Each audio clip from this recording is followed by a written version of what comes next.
पठाइदिनु भयो अनि मैले भेटिहालेँ अनि त्यसपछि फेरि मिराकलको सबैले पर्सहरू त्यो समय आयो नि त पर्सहरू निकाल्नु आफ्नो एटिएम कार्डहरू भने मसँग त एटिएम कार्ड नि थिएन पर्स पनि थिएन यही झोला भनेर मैले झोला बोकेँ कि मलाई थाहा थियो झोलामा पैसा छैन मैले अघि नै चेक गरेर भेटी चढाउन नपाएको है यो ब्याग अनि मैले के अरे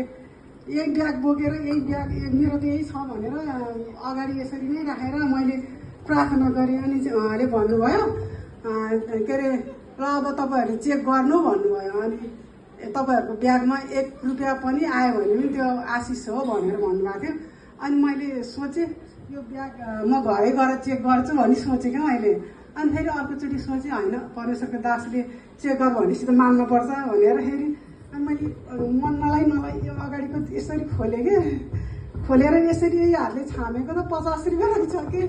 अनि परमेश्वरलाई महिमा होस् आमेन हालेलुया अनि त्यसपछि मलाई अघि मैले गएँ भन्दिनँ म जस्तो लागेको थियो अनि मैले के फेरि परमेश्वरको वचन आयो थोरै कुरामा विश्वास गरेर गएँ भने धेरै कुरा पनि परमेश्वरले दिनुहुन्छ नि त अनि त्यो कुरा मलाई चाहिँ आयो मनमा अनि म गएँ दिन सक्दिनँ भनेर मेरो आत्मबल नि थिएन म जान्न होला भनेर मलाई त अझै दिए गए तैँले दिनुपर्छ त चाहिँ अझै तेरो लागि गए आउँछ अझै परमेश्वरले तँलाई आशिष दिनुहुन्छ भन्ने कुराहरू मेरो मनमा आयो अनि म आएको गए भन्नलाई नि मलाई गाह्रो भइरहेको किन नर्भस भइरहेको छु आमेन हालेलुया हुन्छ अनि मेरो यो